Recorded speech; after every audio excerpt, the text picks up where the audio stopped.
Hey guys, Coach Ryan with Forge Performance here, and today we are going to go over the side plank, one of the most neglected but one of the most foundational core exercises, and honestly one of the best core exercises you can do regardless of your fitness level. So we're going to start with specific cueing for the side plank itself.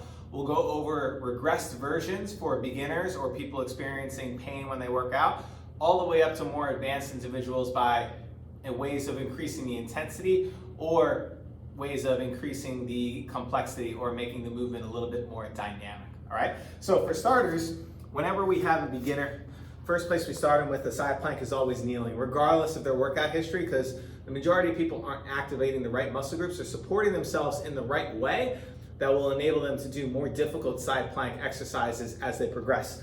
So with a kneeling side plank, knees are going to be slightly in front of the torso, so we have this like slight angle here in our body. And the reason why we do that is because the majority of people are really tight in their hip flexors, have an overextended posture. So if we have them crank their legs straight back here, they might end up overextended, cranking on their lower back as opposed to activating their obliques, their lats, and the serratus muscles, which is the muscles we'll be talking about today. So legs are in front.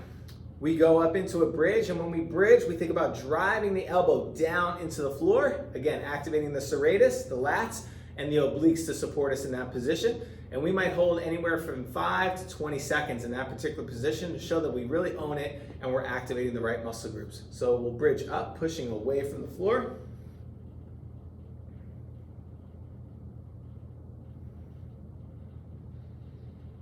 And again, focuses on driving the elbow down into the floor.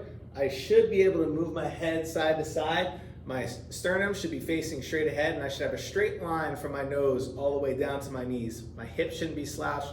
I shouldn't be overly cocked. Nice straight position here. Chest is open. Again, you should feel just as much activation around the shoulder and armpit area as you do around the oblique area. From there, the obvious way to increase the difficulty would be to extend the legs.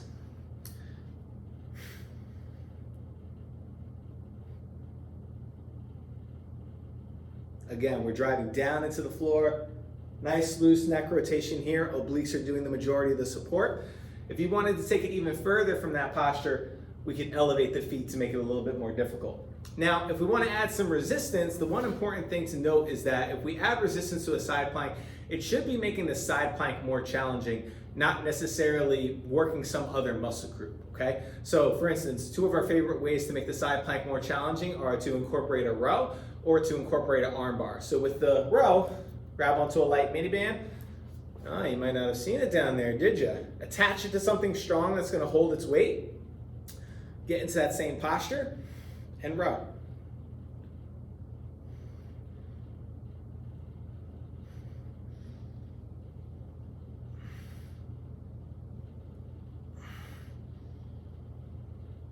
Again, neck is nice and loose, driving down into the ground.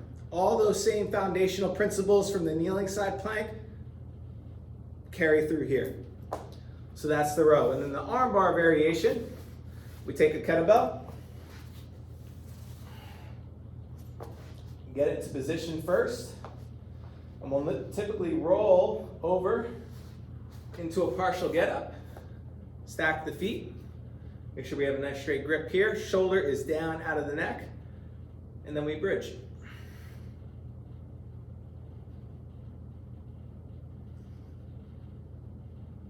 Again, neck is nice and loose, and this kettlebell is not extremely difficult for me to brace in the air. It makes the plank harder. So those are two great ways of increasing intensity. If we want to take it a step further and we can make the movement itself more dynamic, we can add a little bit more movement to it, okay? A couple quick variations are a high plank into an alternating side plank, base of the feet, rotate up to the sky, shoulder down out of the neck, control back down, pivot, open up. And if we want to take that a step further, we open, square.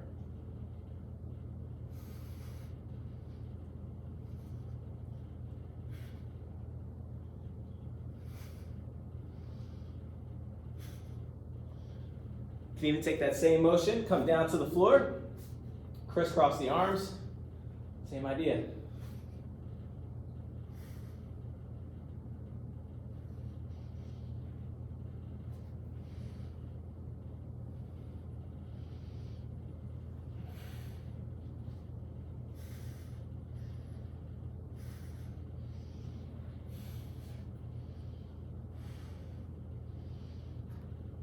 And then we can do the same thing we did on our high plank variation.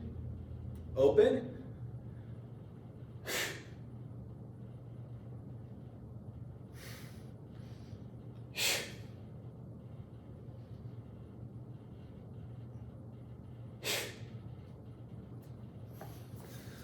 So there you have it. From A to Z, regress side plank, all the way up to more advanced versions of the side plank. Whew, yeah, they're tough.